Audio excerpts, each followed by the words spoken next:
movies at last. Looks like it, Aunt Mattie. Huh. What, Dad? Hello, son. Well, daughter, how was the moving picture tonight? Lovely.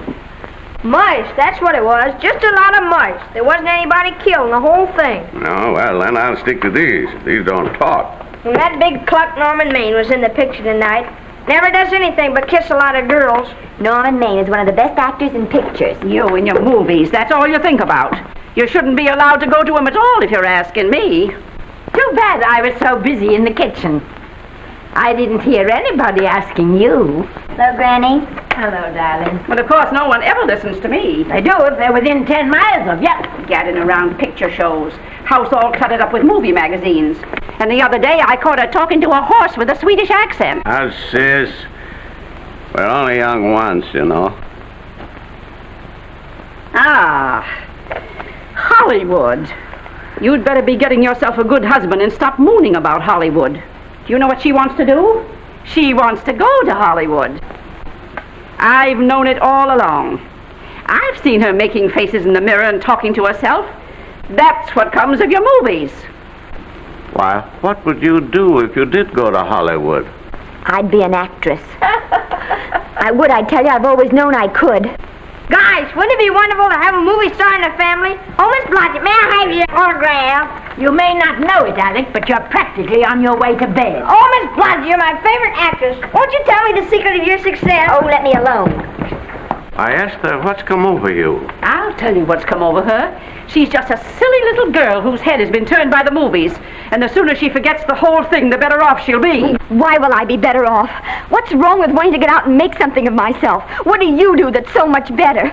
Just because you're satisfied to sit here all your lives, you think you can laugh at me. Well, someday you won't laugh at me. I'm going out and have a real life. I'm going to be somebody. You know, if it was spring, I'd say give her a good dose of sulfur and molasses.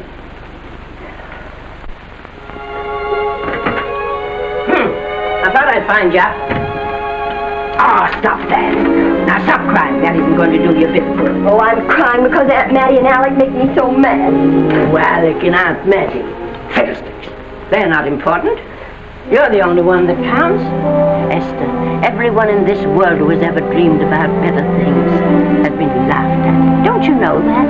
Oh, I suppose I do, but... But there's a difference between dreaming and doing. The dreamers just sit around and moon about how wonderful it would be if only things were different. And the years roll on and they grow old. And by they forget everything, even about their dreams. Oh, I don't want to be like that. I want to be somebody. Oh, yes. You want to be somebody. But you want it to be easy. Oh, you modern girls give me a pain. When I wanted something better, I came across those plains in a prairie schooner with your grandfather. Oh, everyone laughed at us as they did at all the other pioneers. They said this country would never be anything but a wilderness. We didn't believe that. We were going to make a new country. Besides, we wanted to see our dreams come true. Oh, Granny, it must have been wonderful. It was wonderful. But don't you think for one single minute that it was easy, Esther Blodgett. We burned in summer and we froze in winter. But we kept right on going and we didn't complain because we were doing what we wanted to do. Can you understand that? Yes, I can. Could you do it? Could you do it even if it broke your heart? Because remember, Esther, for every dream of yours you make come true, you'll pay the price in heartbreak. Oh, I know what I'm talking about. You may not believe it, but I was a young girl once. And a very pretty young girl. A lot prettier than you are. And I was in love with your grandfather. And when some Indian devil put a bullet through him, I felt as if it had gone right straight through my heart, too. But I remembered all he taught me. And I went right on. I buried him out there in that wilderness with my own hands. And I went right on that same day. And I kept right on going. Even when your mother was born. Oh, Granny, I want to make it worthwhile.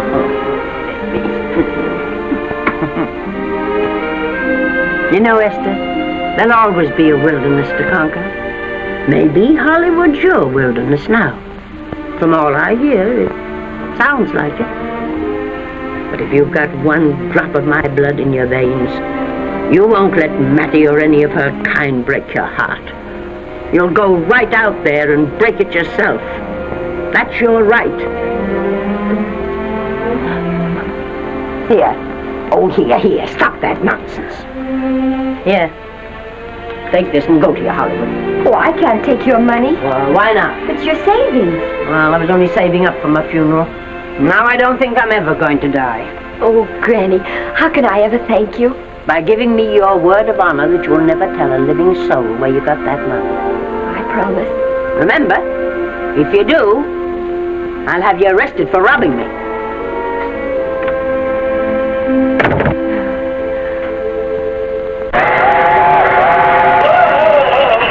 Here we are. I'll help you, Granny. Oh, I can make it, dear. Thanks. I kissed Dad goodbye. Just a little kiss. He didn't even wake up. I bet you didn't try that on your Aunt Mattie. Oh, Aunt Mattie. Think of her face when you tell her. I am thinking about it. I've waited for that chance for 30 years. There she is, girl. Oh, thank you, Cousin.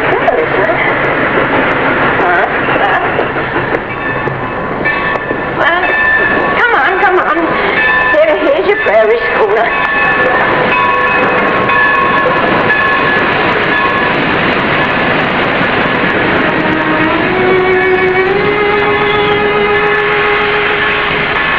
All aboard. Oh, Granny. Go on. Goodbye, Granny. Goodbye. I'll be waiting for you in those movie pictures. Don't tell Mattie. You know, my eyes are not as good as they used to be, but my ears are all right. So you remember, talk up good and loud. All aboard. Bye. Bye. Bye, Granny. Bye.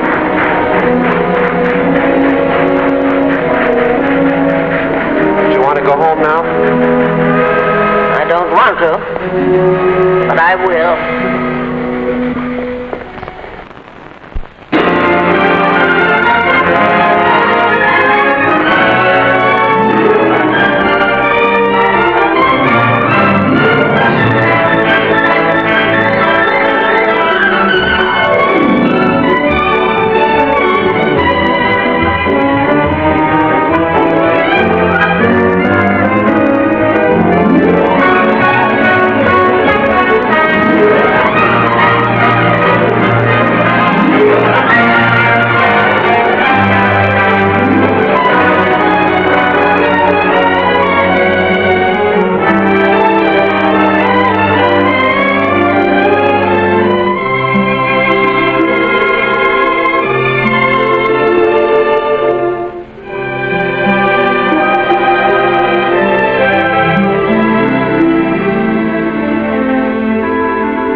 Good afternoon.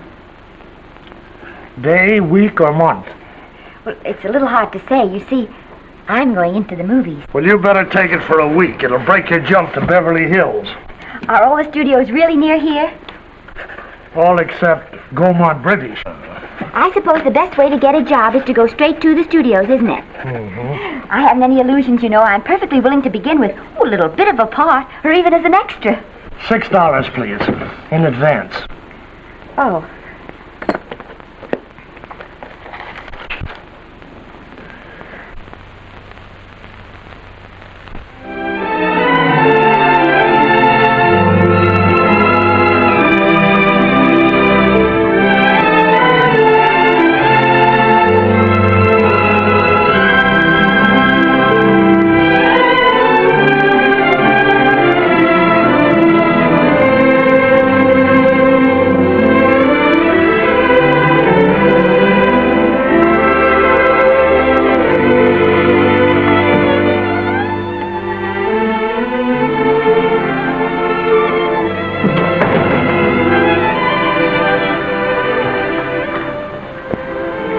I beg your pardon.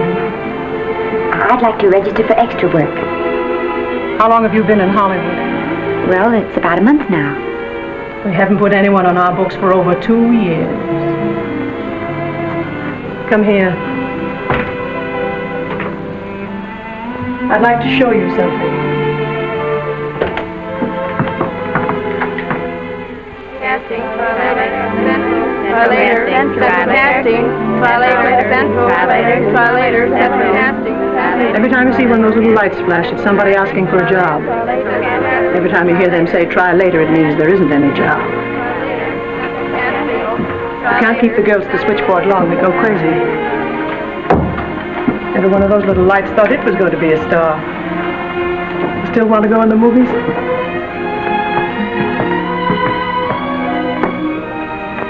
You know what your chances are? 1 in 100,000.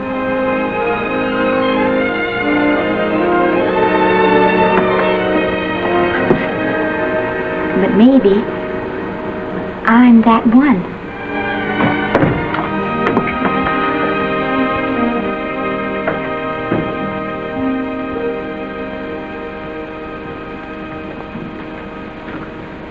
Any phone calls for me, Mr. Randall? Oh, no. Jesse Lasky and Sammy Golden must be writing letters instead. How's the luck today? There wasn't any. Maybe you don't go at it in the right way. Now take Danny McGuire here. He knows the ropes. Don't you, Danny? Sure, I've had him around my neck for years. Huh? What? Oh, Miss Blodgett. Danny McGuire, our new tenant. How do you do? Mr. McGuire is a big director. Oh, are you really? Oh, could you possibly use me in a picture, Mr. McGuire? Of course, I haven't had much experience, but I don't think that really matters if you're willing. And Now I really listen, feel that... lady. In the first place, I'm not a director. I'm an assistant director. In the second place, if I had any jobs to give away, I'd confer one on myself. And in the third place, you should have stayed back home in the first place.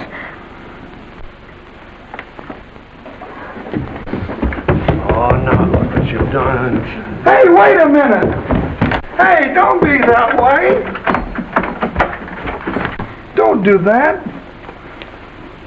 Gosh, I didn't mean to get tough, but a guy thinks he's being kidded when somebody asks him for a job and he hasn't got one for himself. After all, I'm not a big enough shot to hurt your feelings. I'm sorry. It wasn't just that. It was a lot of things. Looking for a job every day and never getting any nearer to it. I guess I was beginning to get a little scared. I know. Lady, do I know. Well, there's only one thing to do for that feeling when you're tired and sunk and down to your last nickel. Come on and I'll buy you a drink. Well, it's not as bad as down to the last nickel. I've still got $11 left. $11? You're going to buy me a drink. Come on.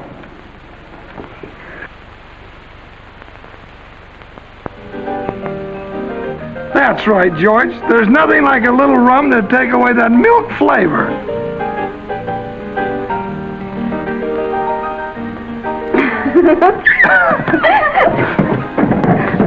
I beg your pardon. Certainly.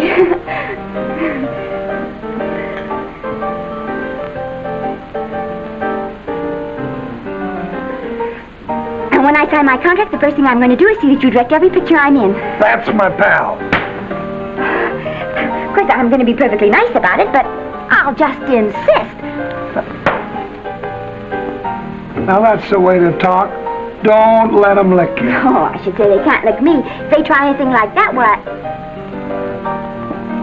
I just won't sign. Now that's right. What have you got to lose? Another one of these and we'll open our own studio.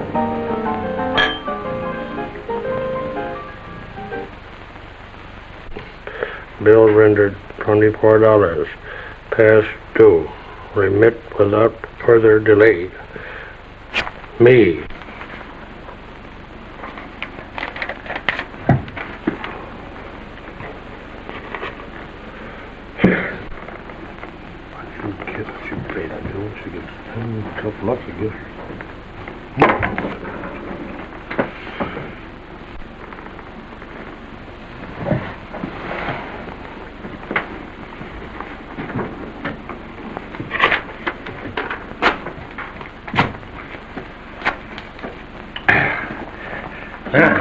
Fifth race. Tri-cap. Who's riding tri-cap?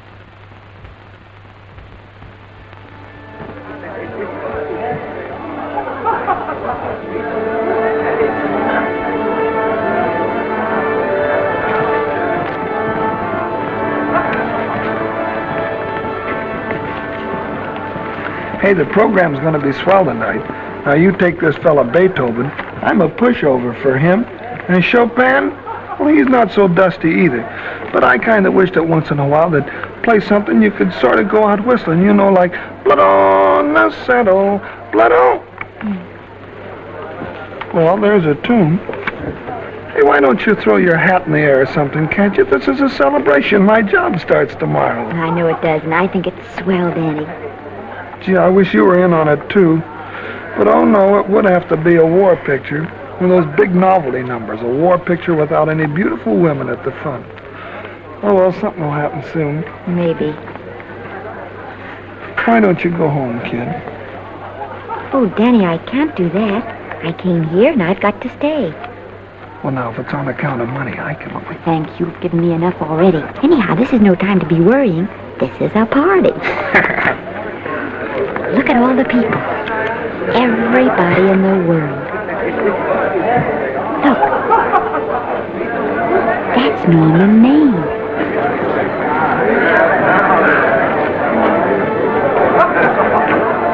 And he seems to have had that one extra cocktail.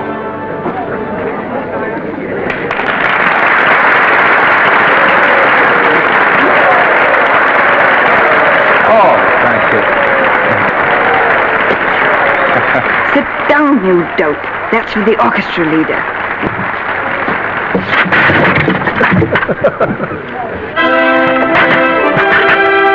All right. Hello, Norman. Oh, Mr. Maine. Mr. Maine, put your arm around Miss Regis. Arlo, this is a Hollywood bowl. Oh, afraid of crowds. Go on, get out of here. What's the matter? You getting too big to bother with photographers? Don't want any pictures taken now. Oh, is that so? Well, supposing I take it anyway. If you do, I'll shove that brownie number 2 of yours down your throat. Thank you, Mr. Mayor. No, stop it! Stop it!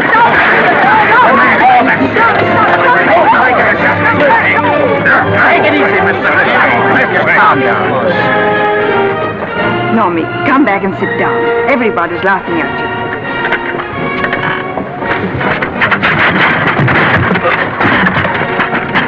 All right. Hi, Norman. Is he always like that? Well, I suppose he has to sleep sometime. Oh, and he's so wonderful on the screen.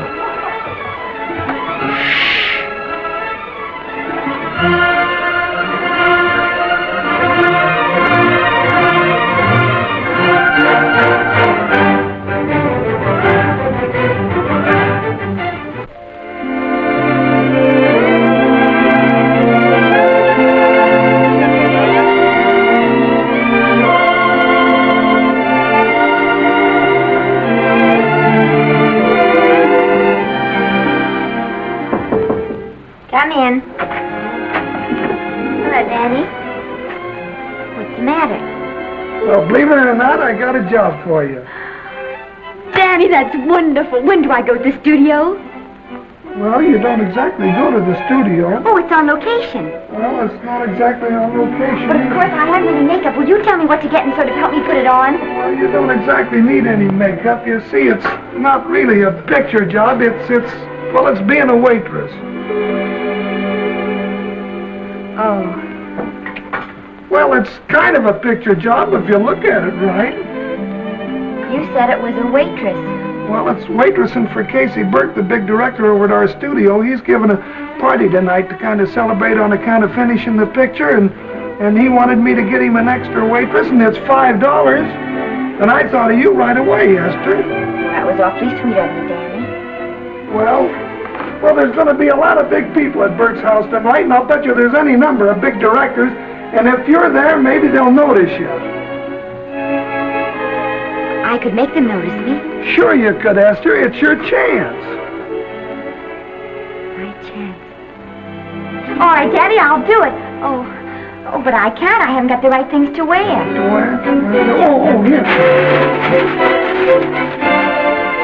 Now, you don't think the wardrobe department's right next to my office for nothing, do you? A perfect fit.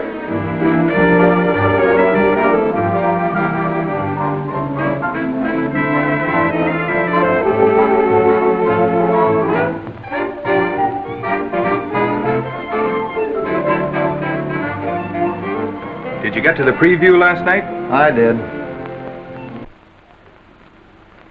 Would you like a little hors d'oeuvre? They are very nice. Oh, thanks. But what did you think of the picture? They should have saved it for Thanksgiving. What a turkey.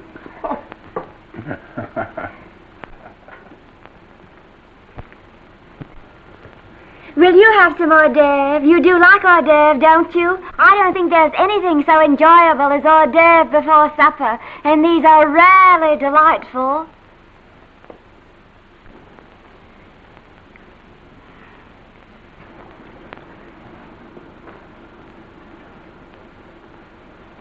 And at the finish, the kid turns around and sings the lullaby to its mother.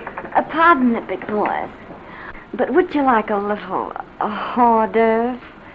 They say they're the best in town. Don't tell me. I know. Mae West. That's a great twist. But where are you going to find a 2-month-old baby that can sing? Hello, Oliver. Oh, hello, Casey. You want to fire me now? Wait till you see the picture. I'm not a director anymore. I'm a male nurse. What's the matter with the picture? A guy by the name of Norman Maine. His work is beginning to interfere with his drinking. Oliver, don't tell me I'm to direct his next picture, too. Mm-hmm. You were my favorite producer. Now, wait a minute. You just go right on with your directing. I'll take care of these stars. I know how to handle them. I had a serious talk with Norman after that Hollywood Bowl occurrence, and you don't have to worry any more about his behavior. Excuse me, Mr. Niles. Mr. Libby of your publicity department is on the telephone. He says it's most important, sir. It's about Mr. Maine. Thank you. Oh, it's probably just some little thing. Of course, Oliver. I'll turn on the radio and see if they've called out the National Guard yet. Hello, Libby. What's the good word? Mr. Norman Maine, America's Prince Charming, was apprehended driving an ambulance down Wilshire Boulevard with a siren going full blast. He explained he was a tree surgeon on a maternity case. Well, will it be in the papers? No, it won't be in the papers. But that's a nice, expensive hobby of yours, keeping Mr. Maine's informal entertainments out of the public press. Oh, that's fine work, Libby. Try and see that no one gets to Norman. He's probably home sleeping it off. Oliver. Yeah. Why can't you forget those dopes at the studio for one night? Business, business all the time. I don't know what's going to become of you. Norman! Why didn't you call for me? Well, by darling, why didn't I call for you? In case you've forgotten, I was supposed to come here with you. Oh, that's all right. I got here without any trouble. The only reason I don't slap your face. Yes, darling, I know. Hello, John. Oh, hello, man. What's the matter with Oliver? He looks as if he'd had bad news. Hello, Mary. What's the matter, old boy? Maybe I'm wrong. I guess I've been drinking too much lately. Oh, you ought to cut it down. It's bad stuff. Scotch and soda.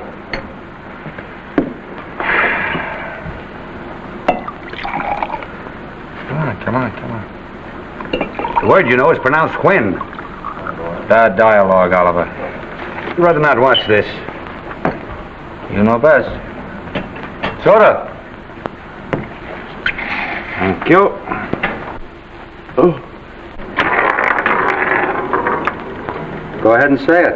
I've got it coming to me. Don't make it tougher on me, Norman. I don't want to stand here and preach, but take a look at my side of it. I'm trying to make pictures with you. I know.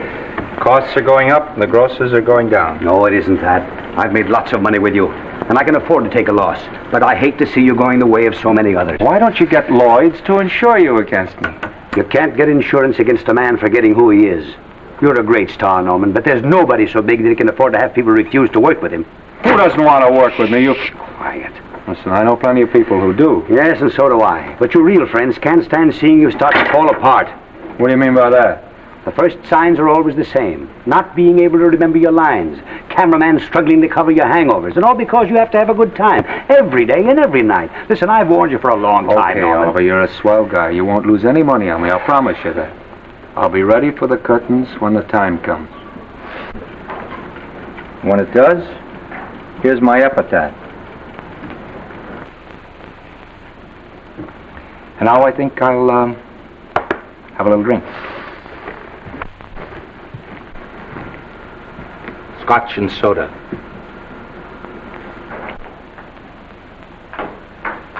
Scotch and soda. Ooh.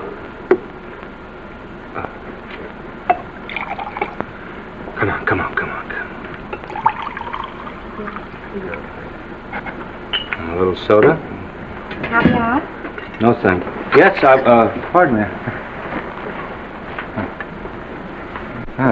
Lovely. No, I mean the caviar. Mm-hmm. No, don't go away. I'm starving. Really. Which would you take? I don't know. Don't you know? Oh, I don't know either. It's hard to choose. Well, I think I'll take caviar. Mr. Maine doesn't care for any more. Do you know me? No. Well, Normie doesn't care for any more. I think I shall get very drunk indeed.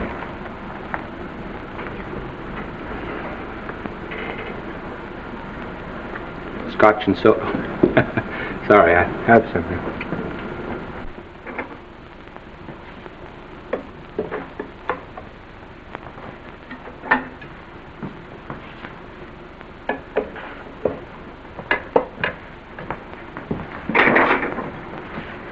Oh.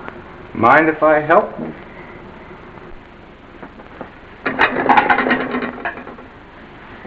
Won't they miss you? Oh, no. They'll just look under the table, and when they see I'm not there, they'll forget the whole matter. Hey, what's your name? Esther Blodgett. My name's Maine. I know. You do? Ah. What's so funny?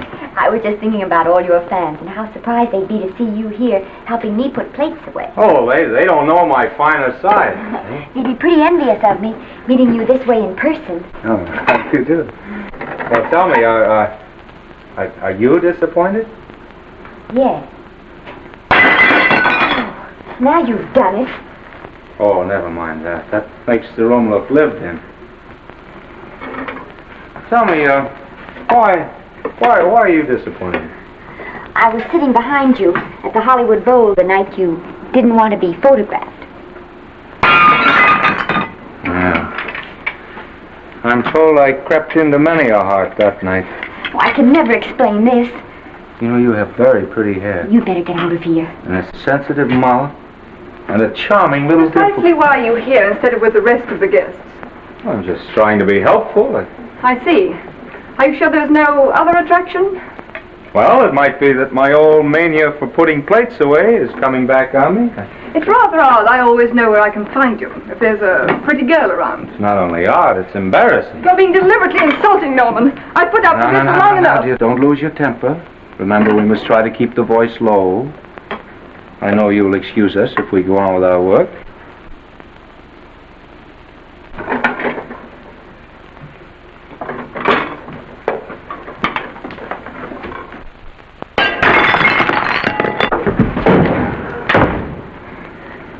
Now see what you've done.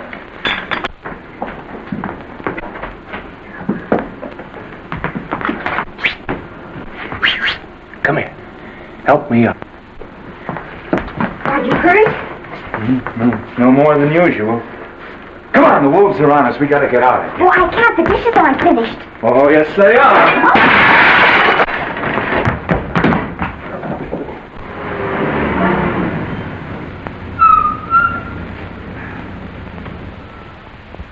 Well, I bet I know what you're going to say now. What? Good night. Good night, and thanks. Hey, wait a minute. Hey, you realize that all I found out about you was that you were foolish enough to want to go into pictures? But why is it foolish? Look at you. Yeah, that's what I mean. No, I'd rather like to go into this matter a little more thoroughly. Oh, that's awfully nice of you. So why don't we go on up to my place and talk it over? Oh, no. Thank you very much, but I really must say good night. Good night. But you're not angry. No. I'm hungry. Well, why don't you go and get something to eat? Good night, Miss Blodgett. Good night, Mr. Maine. Wait a minute. Peter, the least I can do is to see you to your door. Will I see you again? I hope so. Has anyone ever told you that you're lovely? Well, now you know. Thank you.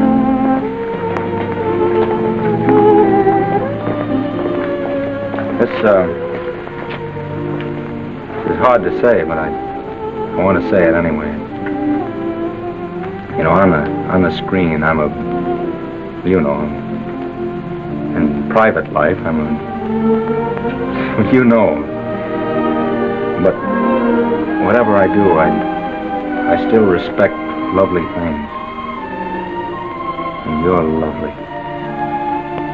You understand? Yes, I think I do. And it isn't that bump on the head that's doing this. Well, I'm glad.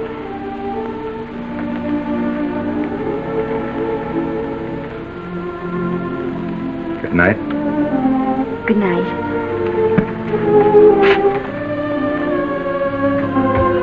Hey! Do you mind if I take just one more look?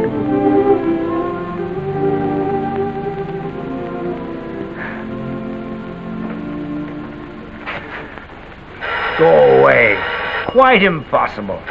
I wouldn't even consider it. No.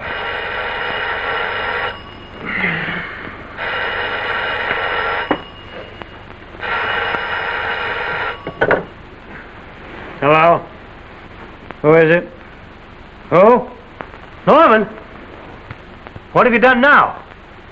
You're not in jail, are you? Oh. Yes, I see. Oh, it's that again. I see. She's beautiful. Yeah, I know. You want me to give her a screen test? Yeah, certainly. She's got wonderful possibilities. Oh, you know she's got something. Well, you knew all the other ones had something, too. Oh, no. I tell you, Oliver, she's got that sincerity and honestness and a... sincerity and honestness that makes great actresses. Oliver, I am so sure of this girl that I want to take the test with her myself. Listen, Oliver, you've worked hard. You're entitled to a break. You get...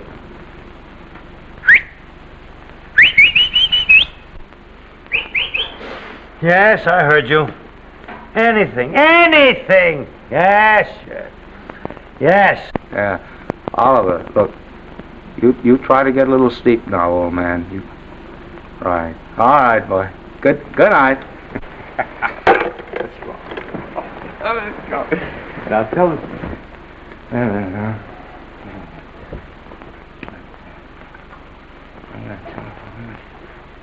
Telephone book. Telephone book. What is it?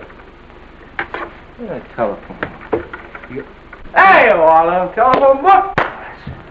Over here.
Yes? Telephone. For me? Some drunk trying to be funny says he's Norman Maine. Thanks, I'll be right down. And Miss Blodgett, would you give him a message from me? Tell him it's 3 o'clock in the morning!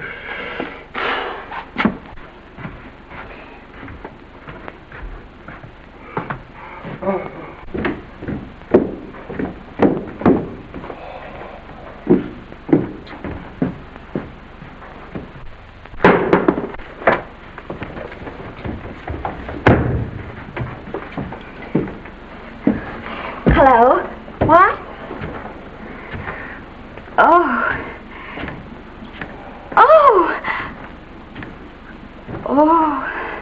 Oh, yes, I'll be there. Oh, thank you.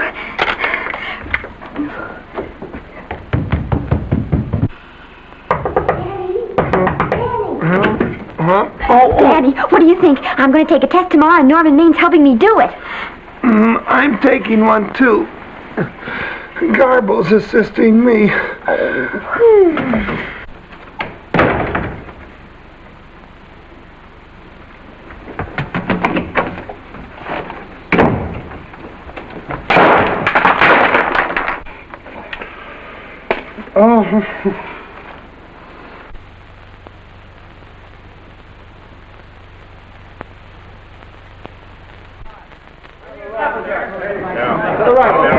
Move that gobo in. Put a silk on that broad. No, the Yankee. Is this light too hot for you, Haley? Okay, but cut down on your backlight. Put a double on that 90. Bring it down a little. That's it. Let's get it. Now put it. Pull down on that 150. We're ready to take him. Get pulled down on that 150. That's right. Okay. Come here and get this thing. Run it here. Harry. Bring me an apple box. Listen, gentlemen, please, if you don't mind. This is just a test. Ready, Mr. Burke? All ready, Mr. Burke. Ready, Mr. Burke? Ready now, Mr. Burke. All ready, Mr. Burke. We're ready now, Mr. Burke. All ready, Mr. Burke. We're ready, Mr. Burke.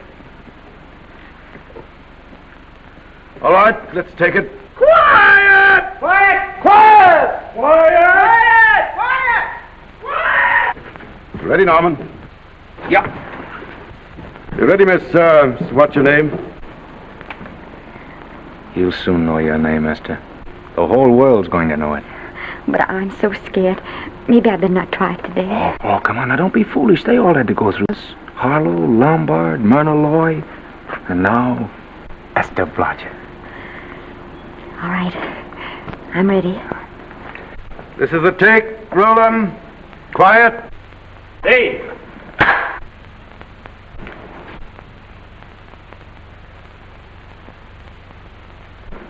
I may as well tell you that my whole organization thinks I've gone a little nuts to sign you. Well, maybe they're right. I've been nuts before. You see, all the experts seem to think that your type is a little mild for present-day taste. But I rather believe that tastes change, like eyebrows. And I think that also like eyebrows, tastes are going back to the natural. You look like a nice girl. I think I'm going to like you. That's not important. I think the public will like you. That is important. Oh, yes. I see what you mean. I mean, I know it is. Only don't think it's going to be easy. Nothing you really want is ever given away free. You have to pay for it. And usually with your heart. Someone else told me that once. But you still have to work it out for yourself. Oh, well, all this is just a long way of saying, I'm glad you're with us and good luck to you. And now I'm going to turn you over to our demon press agent, Libby. Don't let him frighten you. He has a heart of gold, only harder. And for the love of Pete, learn to close your mouth and keep it closed, even in your love scenes.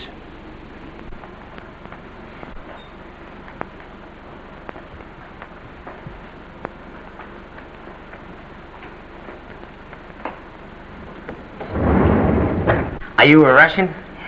No, I was born in Fillmore, North Dakota. Oh, no. First saw light of day in a mountain cabin, a trapper's hut, high up in the Rockies. Go on. Well, I always wanted to be an actress. Dreamed of footlights as Lonely Kitty. Are you sure there's no Russian in your family? Positive. That's a shame. Well, what does your father do? He's a farmer. Social registerite father. Fed up with hypocrisies of 400, sought wilderness for consolation. There amidst the mountain flowers, he raised another blossom. His lovely little daughter. What's your name? Esther Victoria Blodgett.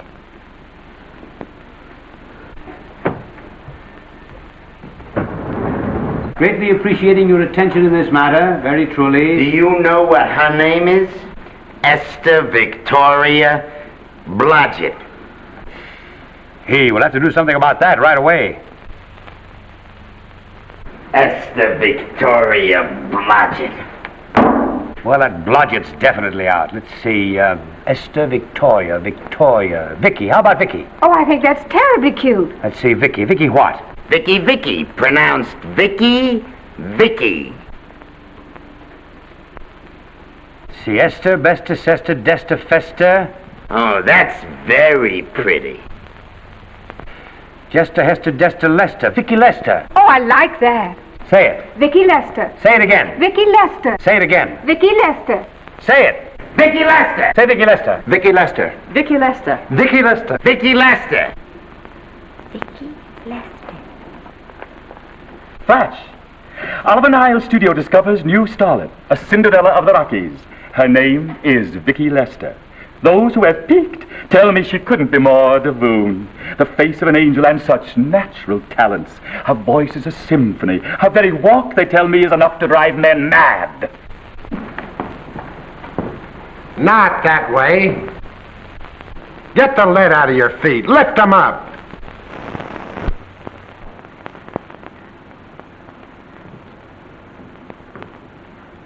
That's better. It's terrible, but it's better. The quality of mercy is not strained. It droppeth as the gentle rain from heaven. Cease. Through the mouth, my child, through the mouth. The nose is for smelling roses. Proceed. Does she have to look surprised all the time?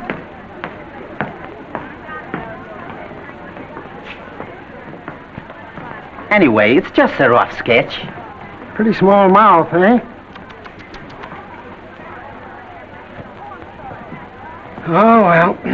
Give her that Crawford smear.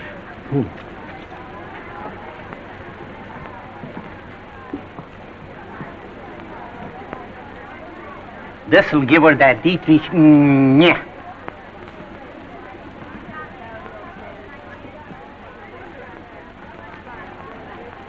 We're on the wrong track. She still looks surprised.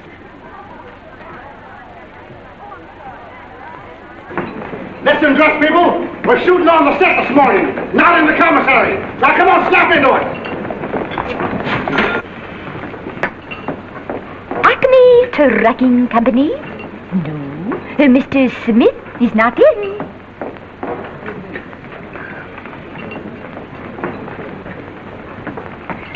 Acme Trucking Company. No. Mr. Smith is not in.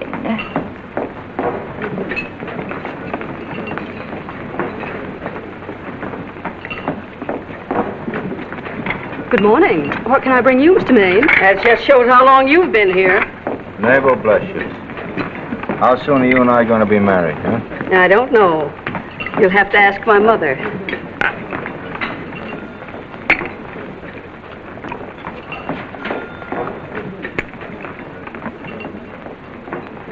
Acme Trucking Company?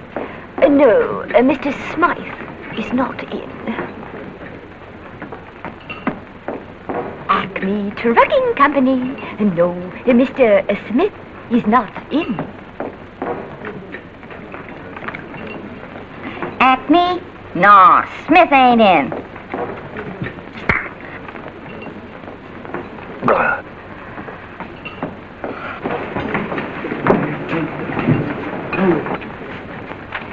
Acme Trucking Company? I'd like to speak to Mr. Smith, please. Mr. Smith is not... Oh, Norman. What's all this between you and Smith? I've got a part. It's only one line, but it's in the picture. Well, it's ambition that made you break that date with me last night. Well, I had to be here so early this morning, and So did I. I had to stay up all night to make it. you've started your picture, haven't you? No, we're still in the testing stage. You can't seem to get the right girl for the lead. Gee, you'd think with all the girls there are that... Yeah, I know, but this one's got to be different. She's got to be little and cute and sweet and intelligent. Well, blow me down. What? Well, close my tired old eyes. What is it? Hold everything. Come on. Come on.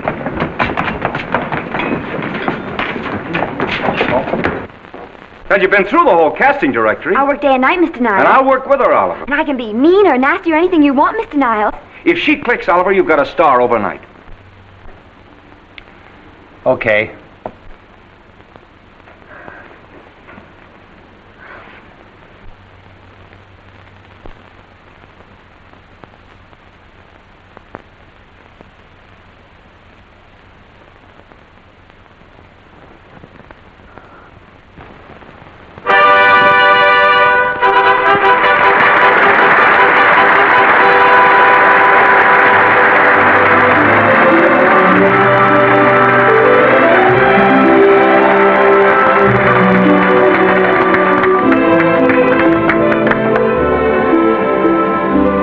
Wait till you hear them at the end of the picture.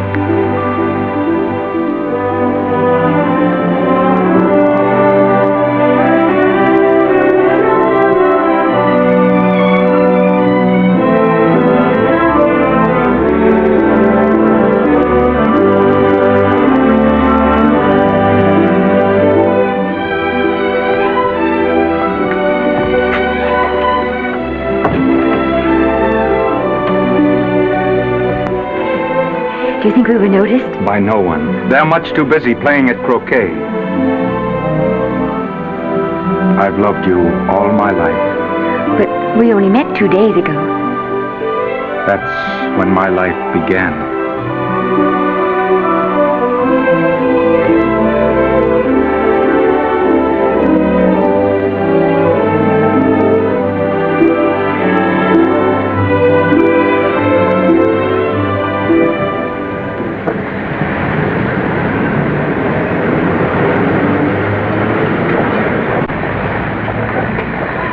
she cute? You know, I think she's the same type I am, don't you? I think she's sweet. Well, it's Vicki Lester's picture, all right.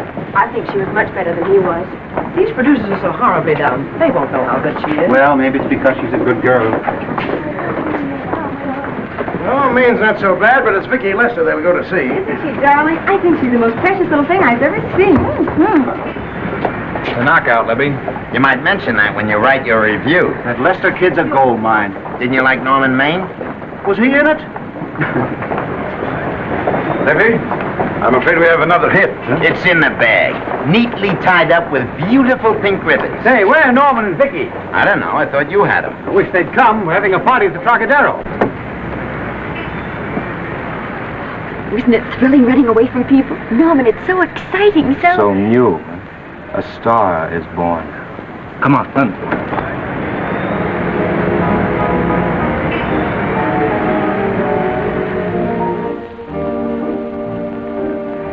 It's wonderful, isn't it? A crazy quilt. Oh. It's a carpet that's spread for you. It's all yours from now on, you know? Come, Esther. You're a success. You have everything in the world you want. I hope it'll make you happy. Hasn't it you? But then there was one thing I never had. Lots of times I told myself I'd found it, but I always knew I was lying. Still, I never stopped looking for it. Maybe it'll come. Well, I think it has come, Esther. I only wish it weren't too late. Oh, but it's not too late. Oh, you can't throw away your life the way I've thrown away mine and have anything left that's good enough. No. You can. Norman, you can. You mustn't tell me that, Esther. I'm so afraid that I'll believe it.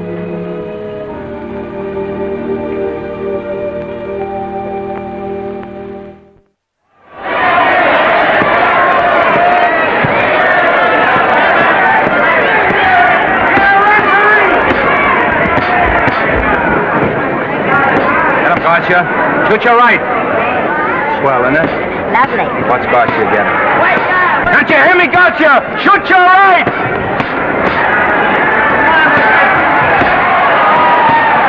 He's down! Gotcha got him! Gotcha got him! He did, didn't he? Yeah, but he'll be up, though. You like it? Sure I do. You like me? Sure I do. Ooh, that reminds me. Will you marry me? No, thank you. Come on, Gotcha, finish him. Why won't you marry him? Wasn't that dependable? Hey, shoot your right! Throw away your money? Break him up in there, break him up. Drink so much. Well, suppose I quit drinking. Yes? Come on, Gotcha, shoot the right in there, the right! Suppose I save my money. Yes? There he goes, let him have it! Suppose I became absolutely dependable on all occasions. Yes?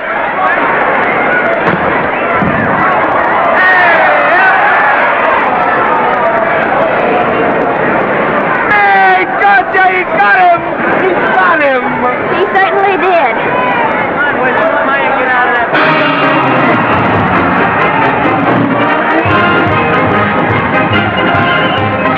Gee, that was a beautiful fight. Norman. What there? Fall back to me if I said I'd marry you? No, certainly not. I was just supposing. We're going to be married. Guess I didn't read that line right. I'll try it again. We are going to be married. Both of us. Yeah, to each other. What do you think of that? Well, when? Where? Well, we thought we'd elope in the conventional manner.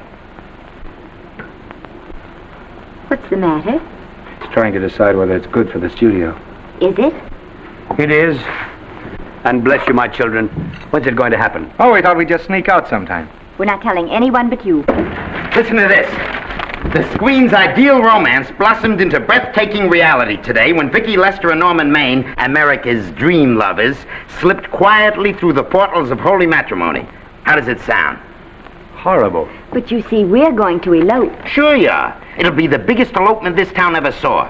We'll get a tie-up with the Army, have you escorted all the way down to Yuma by 20 of their new bombing planes. Is he going with us? Don't you think we can work this thing out better alone? No sense in bothering the happy couple with all the details. I'll see to it that you get a carbon copy of the whole layout. I can hardly wait. I'm sorry we didn't realize that we were in the way. While you're settling the details, you don't mind if I take this woman out and buy her a ring, do you? Sure, go ahead. We want everything legal. That's a charming match. A nice girl like Vicky, and public nuisance #1. Now, wait a minute, Libby. Norman's all right. And if you'll pardon my pointing, Vicky's business is her own. It doesn't require any comments. I wasn't making any comments. I just said it was a rotten shame. Now, go ahead and plan the elopement. Oh, that elopement stuff is out. You can't get any scope in that. We're going to have a wedding. Where'll we have it? Customary place, I believe, is a church. Nah, it's been done. This has got to be something big. The beach. I can visualize it. The bridesmaids in bathing suits. 20,000 Santa Monica school children spelling out the word love. It's a novelty, but is it big enough? Why not the city hall? A police escort of every motorcycle cop in town. Sirens screaming, confetti pouring out of buildings like the Lindbergh reception in New York, only on a big scale. What's the matter? Isn't it big enough? And now if any man can show just cause why these two may not be lawfully joined together, let him now speak, or else hereafter forever hold his peace. Do you, Alfred Henkel, take this woman as your lawful wedded wife? Will you love, comfort, honor, and keep her in sickness and health as long as you both shall live? I will. Do you, I beg your pardon. Do you, Esther Blodgett, take this man as your lawful wedded husband? Will you obey, serve, love, honor, and keep him in sickness and health as long as you both shall live? I will. Place the ring on her finger. Hurry, please. Now, by virtues of the power invested in me as Justice of the Peace of San Bardo Township, County of Los Angeles, I pronounce you man and wife.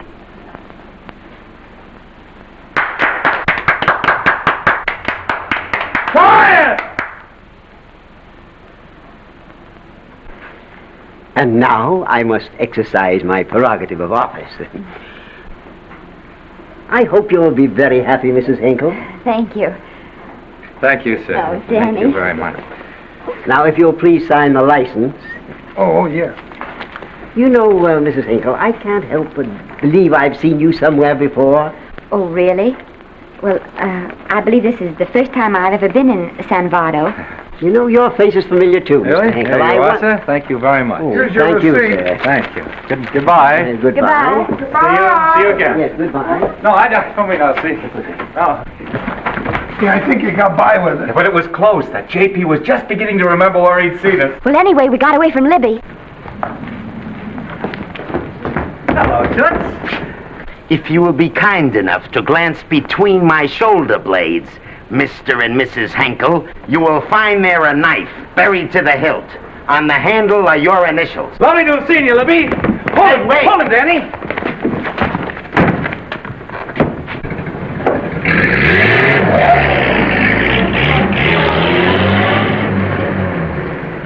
There go a couple of rats I raised from mice. Well, they got a right to get married, haven't they? I haven't got any right to double-cross the public, and I haven't done it yet. Hey! People versus Porky Washington, who is charged with violating Section 600. Young man, you're in contempt of court. Operator, get me the Los Angeles Tribune. I have a good mind to put you under arrest. Wait till I make the score. You wait, too. Tribune, give me the city desk. Johnny, this is Matt Libby. I got a flash for you. Norman Maine and Vicky Lester were married at 2:30 this afternoon. Vicky Lester? Court recess.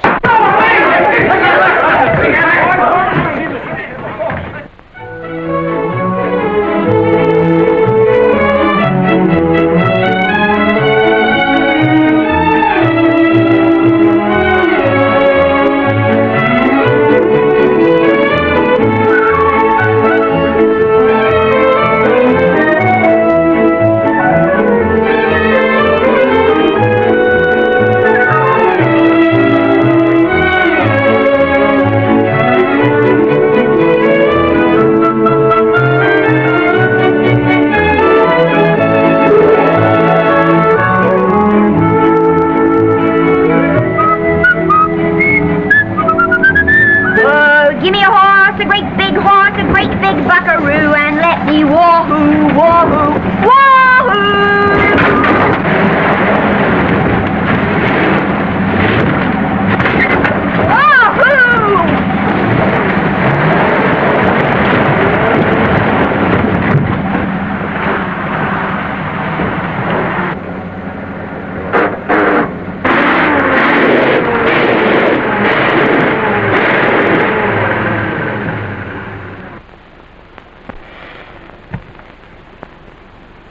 Wahoo.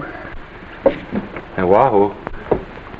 I don't want to sound immodest, but I think I've stripped a gear. Well, sit down, won't you, and let's get acquainted. We'll probably be seeing quite a bit of each other from now on. Well, might just as well break the ice now as later.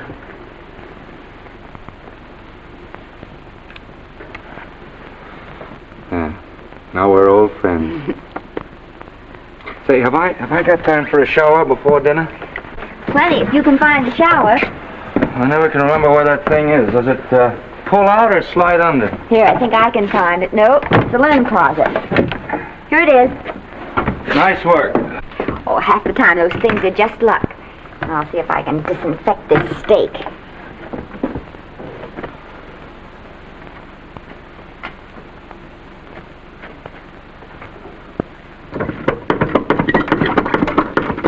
Esther, there's no soap. Here. Thank you. Oh, and that's, Yes, dear? I'll need a washcloth. How are you fixed for cigarettes? And you know I never smoke underwater. Hey, what do I do to make this thing work? Pull that gadget at the top and pray for rain. Well, I can't reach it. I can't get my hands up. If you've gone in there with your arms down, you'll never get your bath. Unless you're a contortionist. Yeah, well, I'm not a contortionist, and don't throw that up to me now. You knew it when you married me. Will you close this door, please?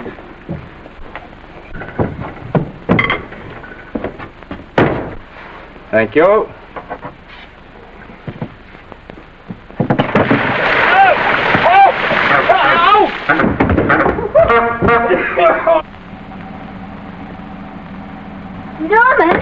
Norman, here comes the car. You got it? Huh? Here, quick. Quick what? Quick, go out and stop them and ask for help. Oh, I'll catch cold. Oh, you'll get warm again. Yeah, I don't. Oh, dear, they'll recognize me. Now, if you keep your face down, go on. There may not be another car for a week. Well, Howdy, partner. Howdy. Stuck? Yeah, how'd you guess it? Can you get us some help? Well, I reckon not. You know, it's a long way to town. We're pretty busy down at the place. Well, I gotta get out of here. I've got my wife with me. Doesn't she like the country? No, and we're short of food. There's a lot of game in them woods. You know, well, my wife can't shoot. Well, you're sure up against it. Sorry I can't do anything for you. Well, wait, listen, I'll be frank with you. I'm Norman Maine. Who? Norman Maine. Well, my name's Judd Baker. Glad to have met you. Well, so long. Hey, wait a minute. Listen, you don't... So you're Norman Maine.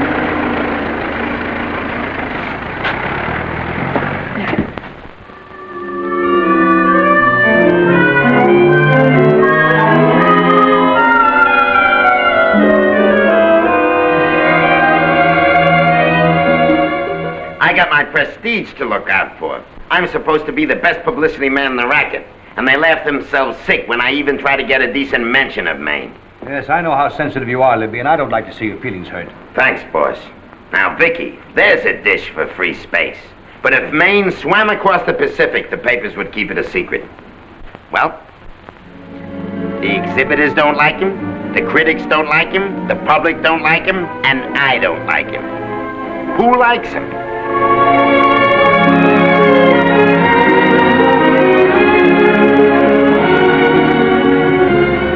Oh, but darling, this is almost too much of a surprise. And there I was in my touching innocence, thinking we were going to live at the beach house. Oh, we'll still keep the place at Malibu. But this is special. This is our castle. It used to be in the air, you know? Well, we'll never use any ugly words like contracts and pictures and careers.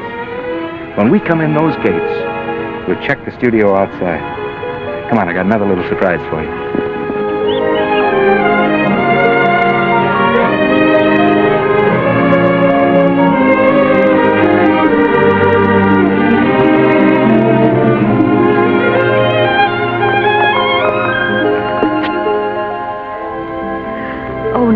lovely.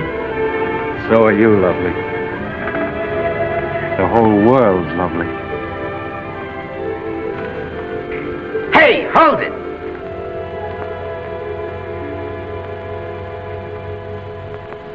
That's it. Caption: their honeymoon never ends. All right, let's get some pictures.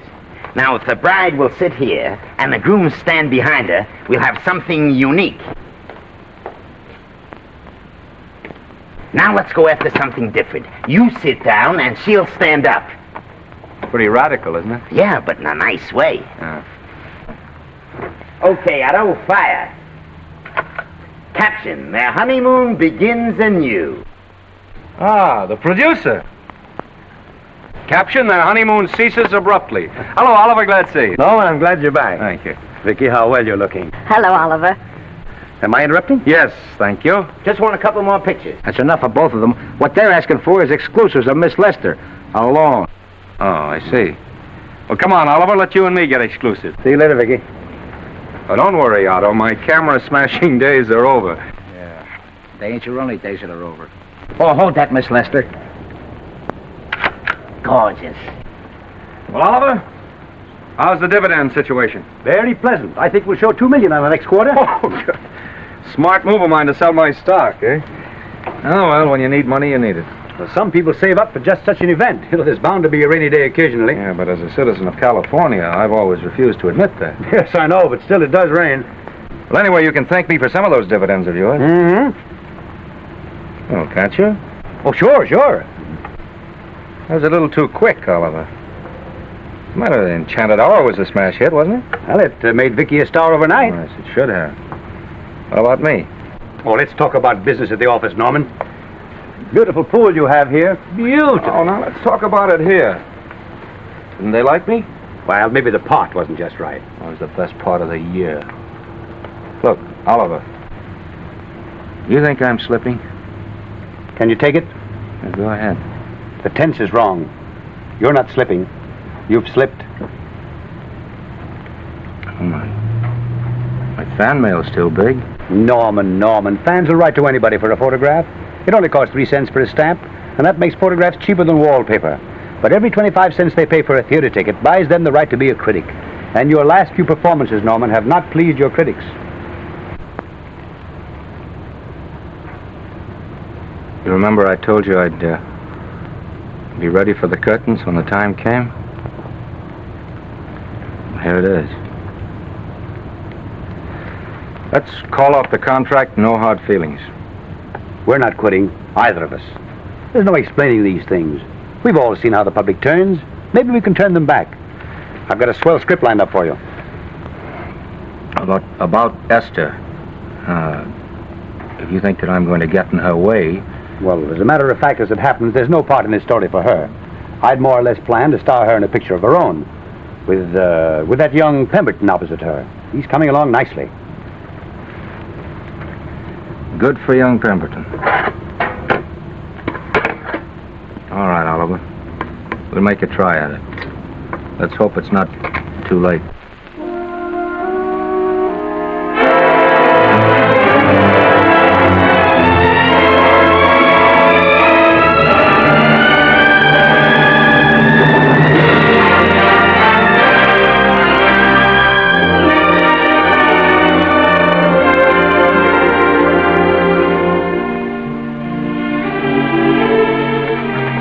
No argument. I'll buy those. Huh. The screen's most finished actor.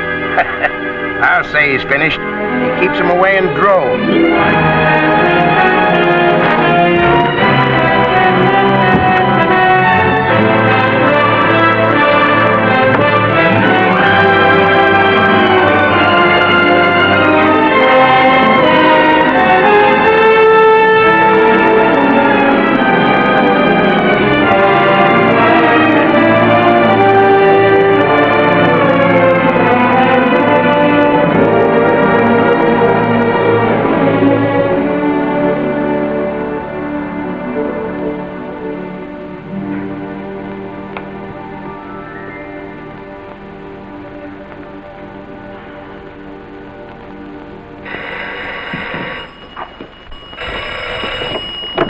Hello?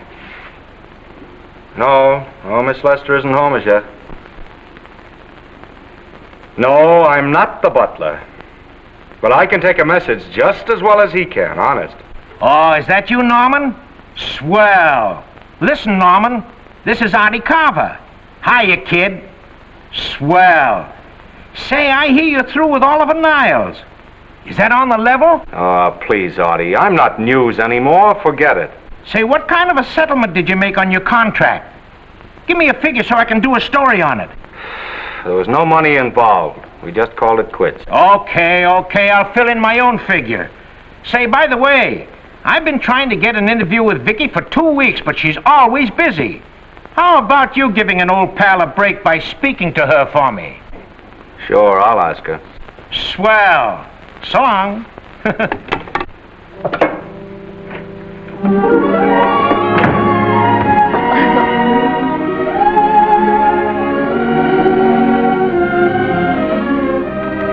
I didn't mean to be late, darling, but Casey wanted... All right.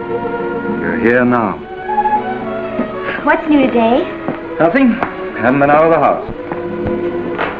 Let's go somewhere tonight. No, you're tired. We'll stay in. I'm not tired, really. Oh, yes, you are. You've got a hard day ahead of you. Anyway, I see so little of you, I'd like to have you to myself. Oh, but it's the servants' night out. We haven't any Yes, we dinner. have. I fixed a little snack with my own lily white hands. I'm learning to cook in my spare time. Then I think I'll marry you. Oh, I get it. You want to make an honest cook of me? Comes in on wheels in this joint.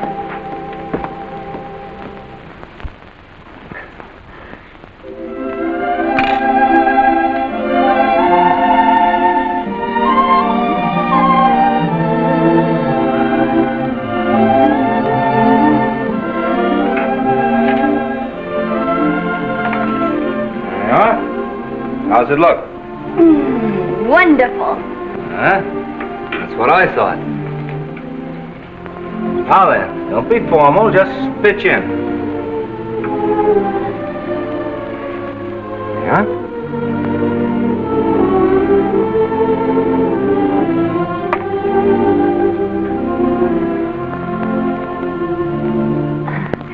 I'm afraid my mouth's not quite big enough.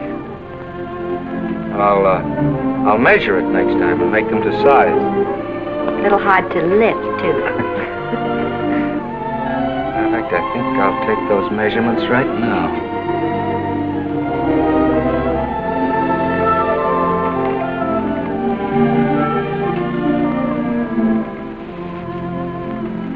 And that's what I wait for. All day. That's why I rush home without even changing my costume.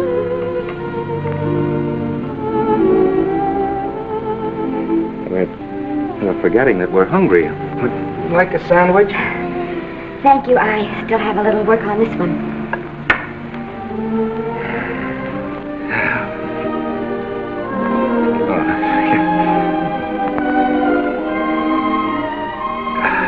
Norman, will you unhook my dress? I can't breathe.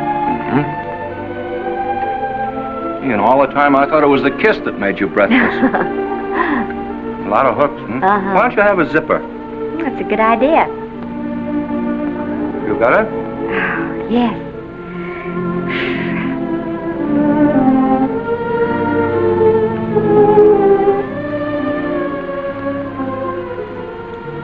Don't look now, but I think that guy on your left is in love with you. I hope so.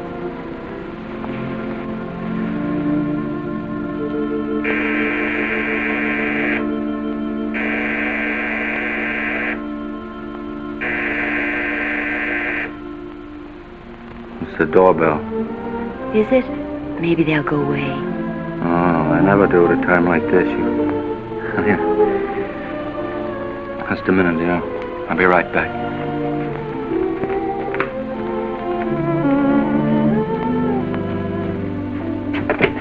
Does Vicky Lester live here? Yes. I got a package for her. I'll sign for it. Who are you? I'm her husband. Oh, sure. Sign right here, Mr. Lester.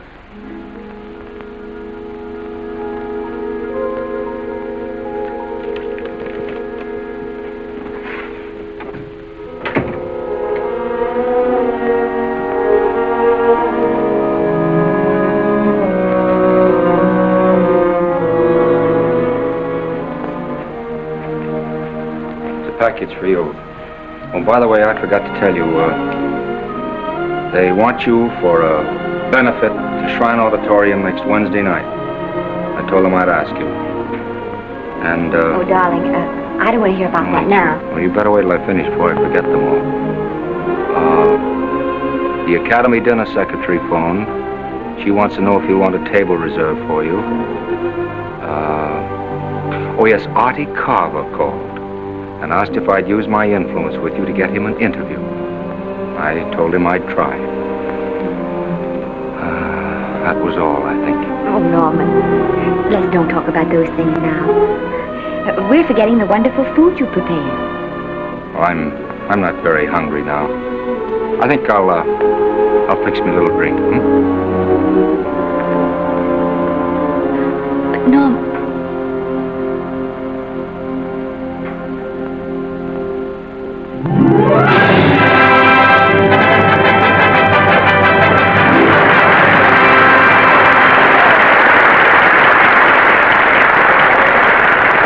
Norman would come. Now, stop worrying.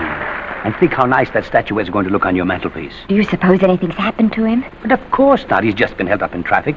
You think about that statuette. And now we arrive at the climax of the annual dinner of the Academy of Motion Picture Arts and Sciences, the highest award within our power to bestow. We have already applauded with our hearts as well as our hands, while awards have been given those gentlemen who during the past year have rendered distinguished service to the motion picture industry. We now pay honor to the ladies, or rather to one lady. We offer to her the Academy Award for the finest performance of the past year. She has already had the world's acclaim, but this is the tribute of her fellow workers, the men and women of this industry. It is not only my pleasure, but my privilege to present this award to the actress who created the unforgettable Anna in Dream Without End, Miss Vicki Lester.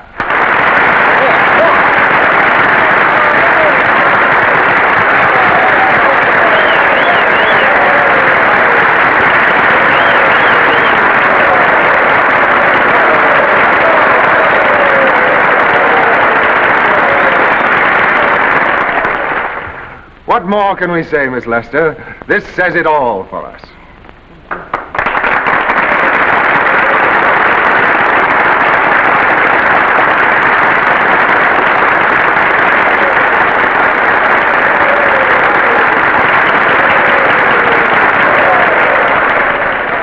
Ladies and gentlemen, when something like this happens to you, and you try to tell how you feel about it, you find that out of all the words in the world, there are only two that really mean anything.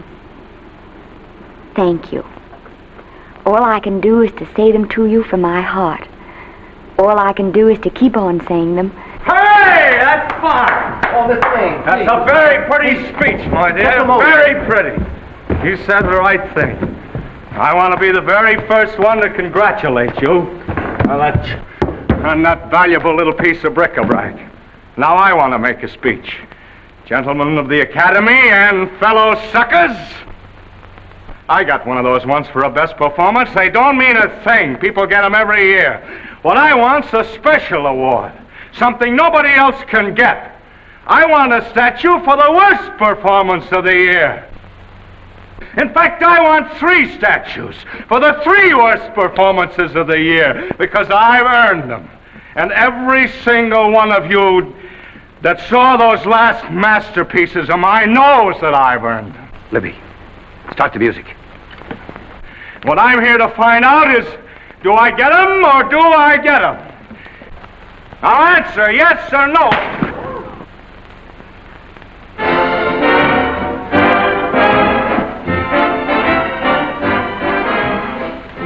Norman, darling, let's go and sit down.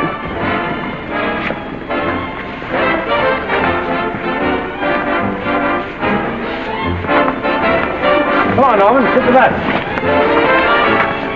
Glad to see you, Norman. Hello, Norman.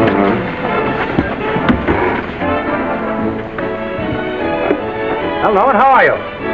Hi, Oliver.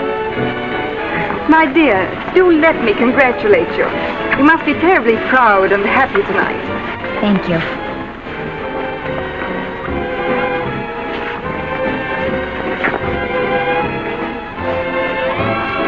Somebody give me a drink.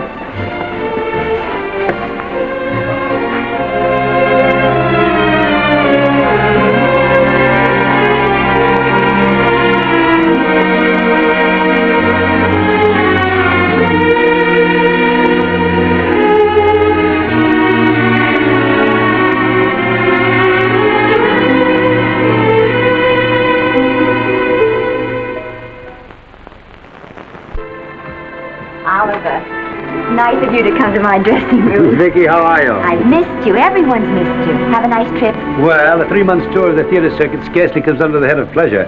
But the way they're screaming for your pictures all over the country. Miss Lester, if I may talk shop, you are a knockout. Thank you. It's good to hear that. You've been crying. A little. How's Norman?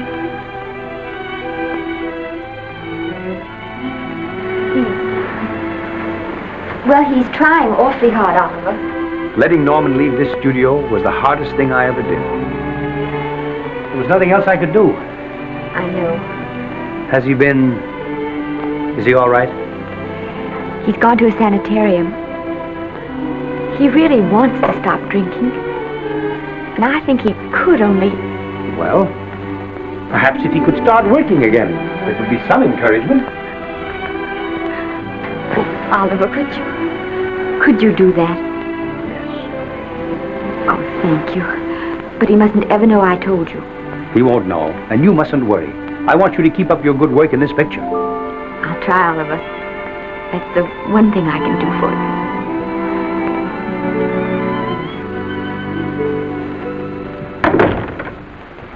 you. If you'll just sit here, Mr. Niles, I'll have Mr. Maine brought down. Thank you. Brought down.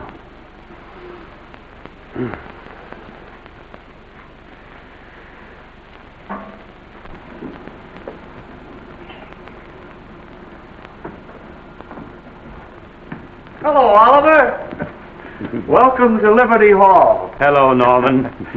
Well, no, Mr. Niles isn't slipping me a case of scotch, Cuddles. This is just a handshake. This is Cuddles, Oliver, my social secretary. We go everywhere together. How are you feeling, Norman? Fine. Getting along remarkably well, Cuddles tells me. He says you ought to see some of the boys. Let's sit down. Yeah. Cuddles, we really don't need you. Touching, isn't it? Can't bear to have me out of his sight. Are you comfortable here, Norman? Comfortable. It's positively luxurious. They even have iron bars in the windows to keep out the draft. How much longer are you going to be here? Oh, well, I'm really cured now. I'm just staying on for an extra week or two to get in good shape, you know. After all, there's no particular hurry to return to the cameras. That's what I wanted to talk to you about. I've got a script with a fine part for you in it. Gee, Oliver, that's great. That's great. Who plays opposite me? Well, it is not exactly the lead. Young Pemberton's doing that. But I tell you frankly, I consider your part better than the lead. Oh, I see. It's better than the lead. Well, of course, it isn't terribly long. But it's one of those parts that makes an impression on you. They'll be thinking about you all through the picture. Mm-hmm. Well, the thing is, Oliver, I'm pretty well set at another studio. I'm not at liberty at the moment to tell you which one. You know yourself how those things are. Of course. But it's a big picture. It's one of the biggest of the year. Mm-hmm. And the part. Every actor in Hollywood would give his teeth to play it. Mm-hmm. Well, that's fine, Norman. Naturally, that will tie you up for a while. But we won't get to this picture for some time. And perhaps, if you want to consider it for later on, well, we'll I'll tell you, Oliver, you'd better not count on me. See, I've got several pictures lined up after this one. Then they're talking to me about England. You know, they're doing some very interesting things over there, you know. Mm-hmm. Hey. What is it, Cuddle? Speak right out. We all love you. Your dinner. Oh, here we dine at 5:30 here. It makes the nights longer. Well, goodbye, Norman. I'm glad to see you getting along so well. Be out in no time. I'll have to introduce myself all over to a lot of people. They won't know me when I'm not drinking. Goodbye. Bye, Norman. Thanks for dropping in. That's fine. Yeah. Well, Cuddles? Alone at last, eh?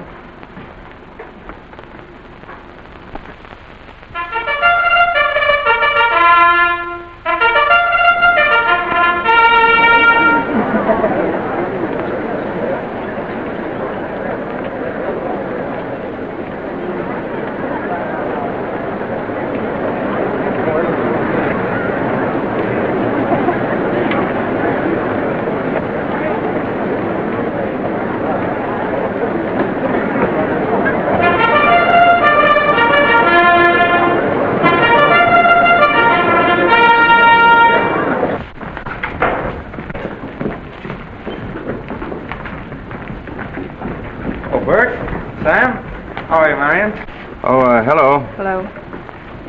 Hello, Normie. Glad to see you.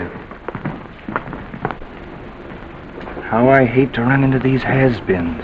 They give me the creeps. Me too. He was good while he had it. And he had it quite a while. Hello. Hello, Mr. Maine. I haven't seen you in a long time. Oh, I've been resting. Ginger ale, please. Ginger ale and what? Ginger ale and ginger ale. A new leaf? A whole new book. Thank you. Scotch straight. Hello, Libby. Why, it's Mr. America of yesteryear. Do they let you wander about now without a keeper? Oh, sure. I'm a trustee now. Didn't expect to find you at Santa Anita. What do they do with the actors while you're away? Oh, they cut them into slices and fry them with eggs.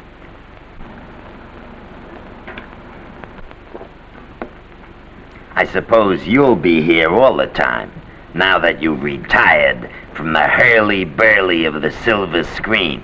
Well, we're living down in Malibu now, and pretty lonesome with Esther away working all day. Well, I wouldn't squawk about that if I were you. It's nice to have somebody in the family making a living. Oh, wait a minute, Libby. I don't want to forget that we're friends. Friends, my eye. Say, listen, I got you out of jams because I had to. It was my job, not because I was your friend. I don't like you, and I never have liked you. Nothing made me happier than to see all those cute little pranks of yours finally catch up with you and land you on your celebrated face. Where do you work, Libby? Always wait till they're down, then kick them. I don't feel sorry for you. You fixed yourself nice and comfortable. You can live off your wife now. She'll buy you drinks and put up with you even though nobody else will.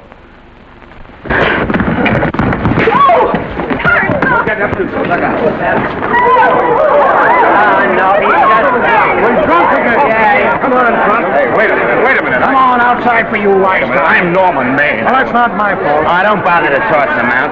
He's harmless. All right, Mr. Libby, if you say so. Sure, let him go. What can he do? He can't fight any better than he can act. Norman Maine. Oh, he's drunk again. Why, he's been drunk for years.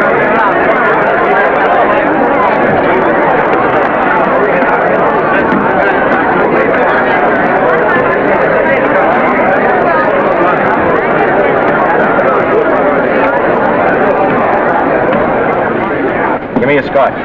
Double. Leave the bottle here.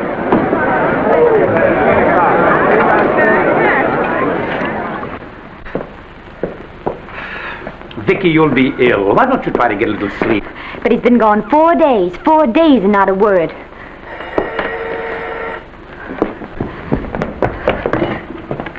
Oliver, I can't.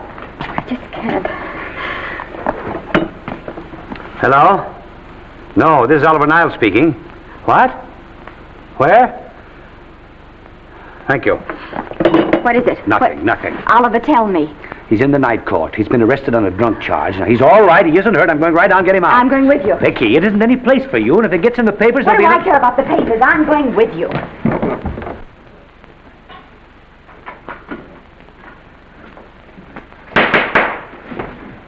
Division 30, Municipal Court, County, Los Angeles, now in session. The Honorable Judge J. Parrish presiding. Be seated, please. Were you able to do anything? The judge wouldn't even see me. Ready, Your Honor.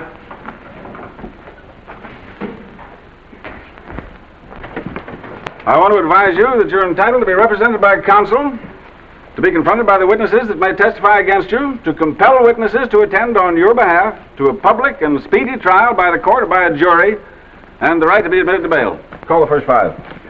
Gregory, Bales, Kane, Rodriguez, Johnson. Come on, boys, step in. Go ahead. Move along.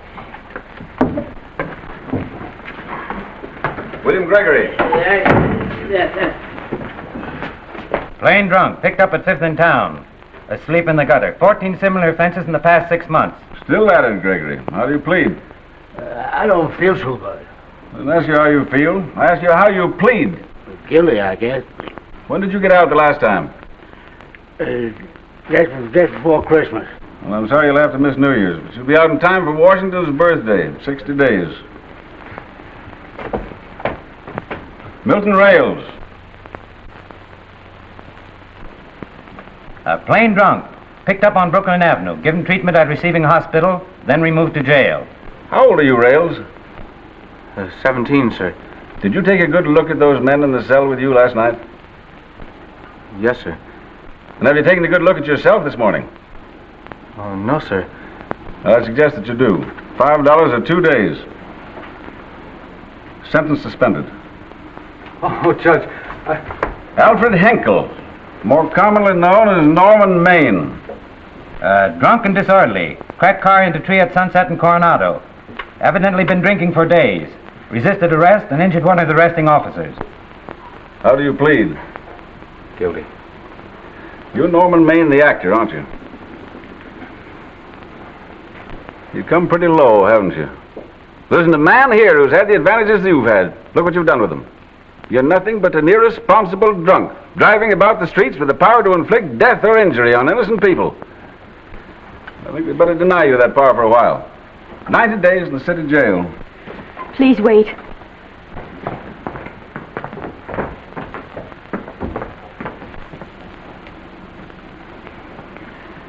I'm his wife. Yes, I recognize you, Miss Lester. Please, Judge. I promise you this won't happen again. I'll be responsible for him. If you just won't send him there.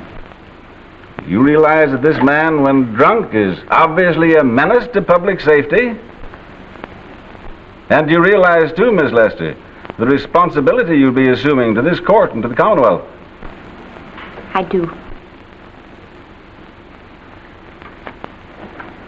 Sentence suspended. Prisoner remanded to custody of wife.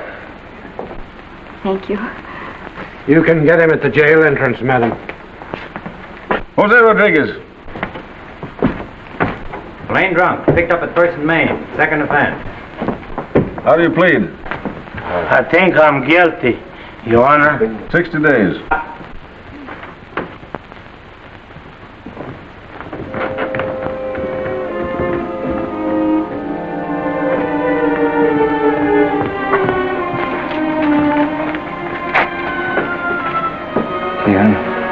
I'm so tired. Hold it, Mr. Maine, for picture. Oh, no. What about a statement for the press? Oh, no, please.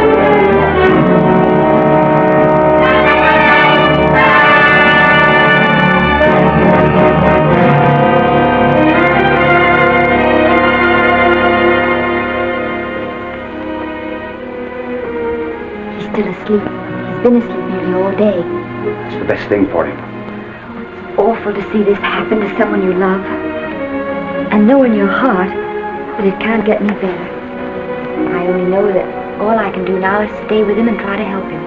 So will I. And between us, we'll take care of him.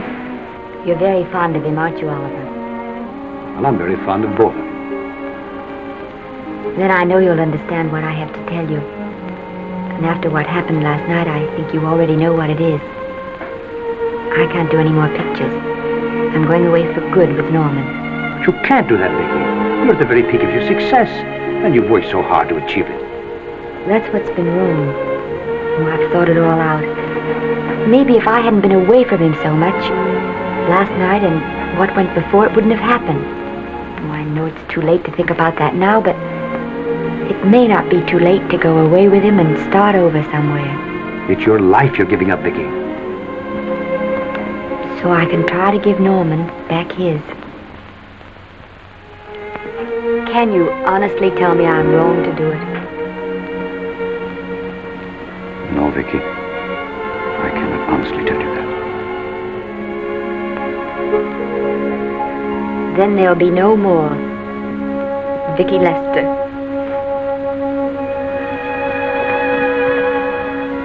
Come on, walk to the door with me.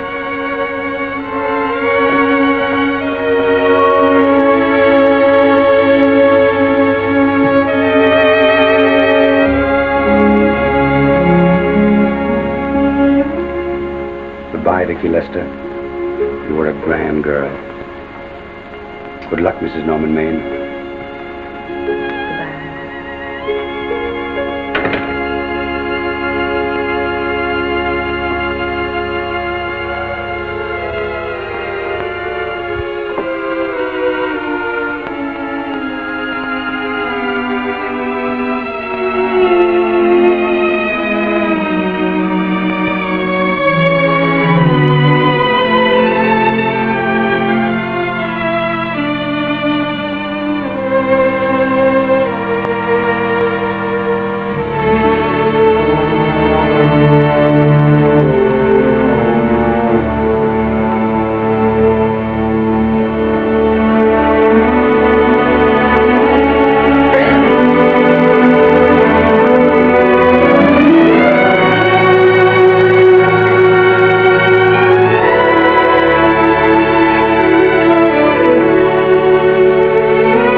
Darling,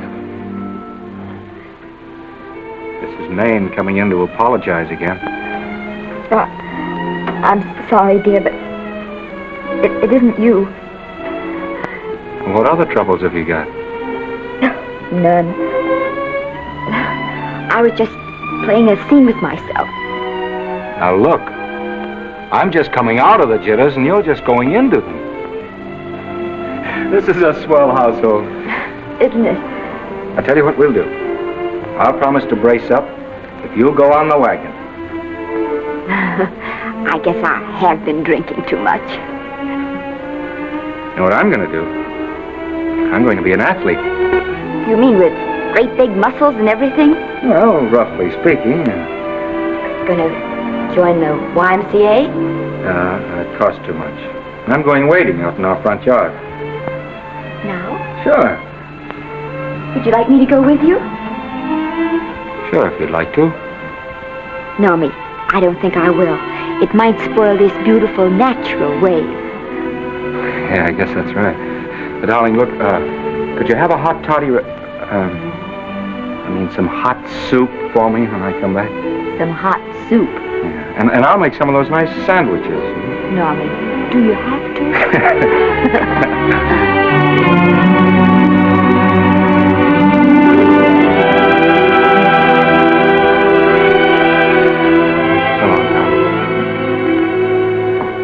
Now, don't stay in too long.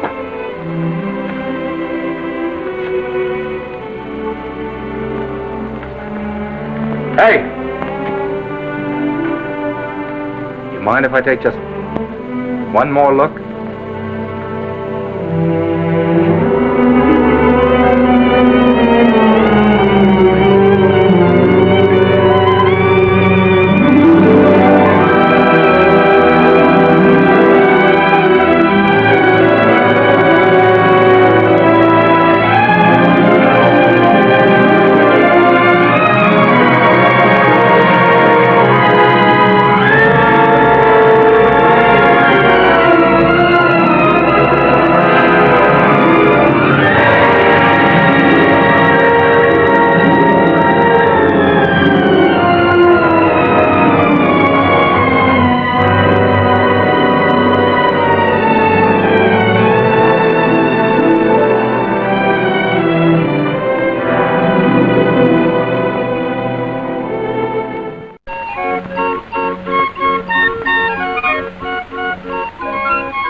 order he had in 20 years. And then he had to get it by accident. Pardon me. How do you wire congratulations to the Pacific Ocean?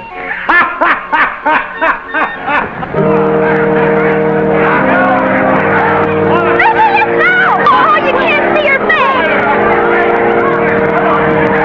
Hello, Vicky.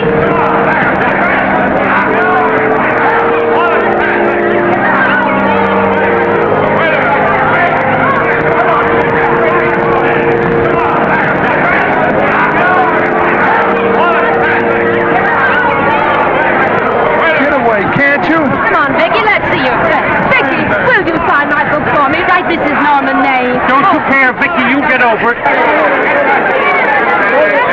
Stand back, can't you? Don't you cry, dearie. He wasn't so much.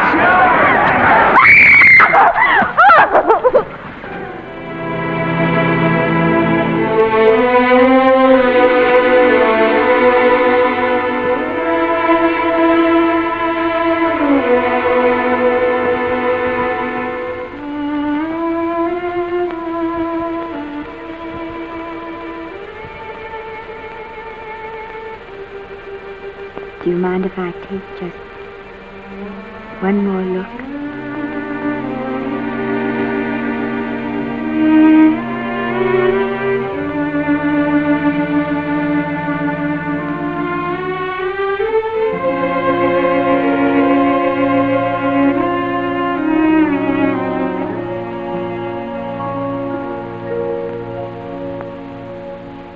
Here are the paychecks for the servants' graves. You'll find a very nice bonus in each one. Miss Lester asked me to thank you for your kindness and service. If there's anything I can do for the little lady, I should be glad to do it. She would appreciate your attending to the closing of the Beverly Hills house. Put down those trunks. Put it down, I say. Well, where is she? In the bedroom. Who are you? Oh, I'm her grandmother. Get off the way.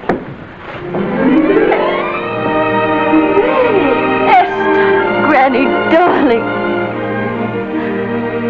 Oh, I'm so glad to see you. What made you come? Oh, I know when I'm needed. Now get out of here. Go on. Get out of here, all of you. I want to talk to my granddaughter alone. I came just as quickly as I could. But I'm going home. I sent you a wire yesterday.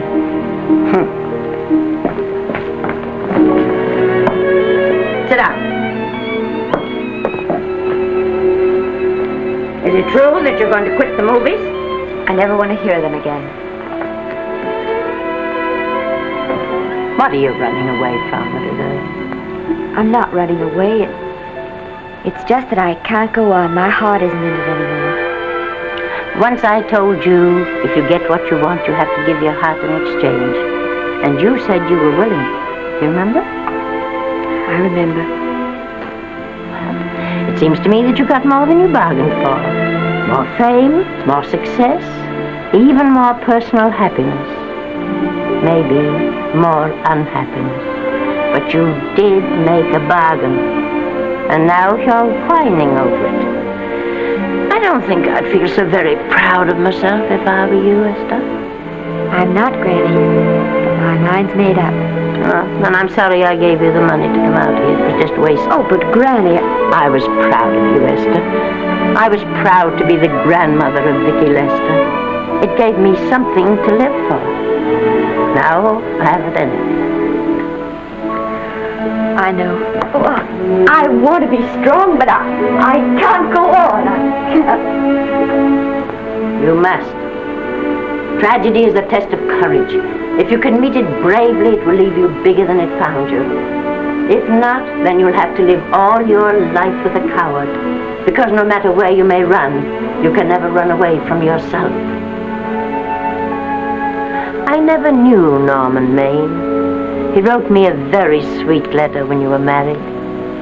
He said you told him how much I meant to you. And I know just how much you must have meant to him. You know, Esther, I can't believe that wherever he is, he can be very happy, knowing that his death broke the spirit of the little girl he praised me so highly for raising. And I can't believe that he can be very proud, knowing that all his great love did for you was to make you a quitter. The car is ready, Miss Lester. We'll have to go now to make the train.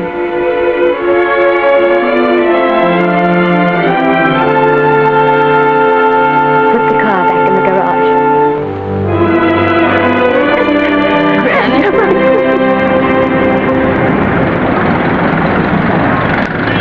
The entire picture industry has come to the Chinese theater for this opening tonight. It has come to pay tribute to a great star on her long-awaited return to the screen in what has been called her greatest performance. It has come to pay tribute to the girl herself. The girl who has won the heart of Hollywood. The girl who has won the heart of the world. Miss Vicki Lester. And if I'm not mistaken, Miss Lester's car has just driven up. Yes, it is she.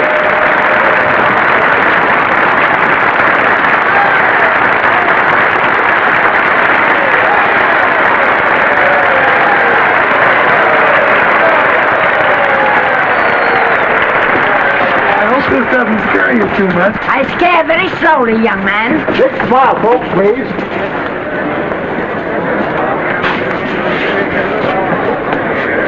They'll have your mug, I mean your face, plastered across half the papers in the country tomorrow. How do I look? Oh, you look swell. You're a liar, but I like you. And here's Miss Lester's grandmother. Won't you say a few words to the radio audience, please? Say something, Letty. You know, we've got a thing like that back home where they all listen in on, but we call it a party line. Won't you say something, please? They're listening. Maybe some of you people listening in dream about coming to Hollywood. And maybe some of you get pretty discouraged. Well, when you do, you just think about me. It took me over 60 years to get here, but here I am, and here I mean to stay. Thank you very much.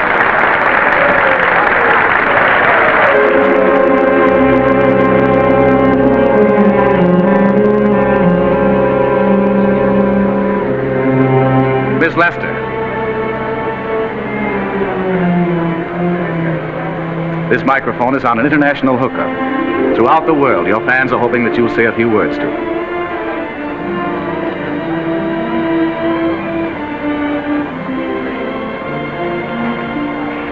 Hello, everybody. This is Mrs. Norman Maine.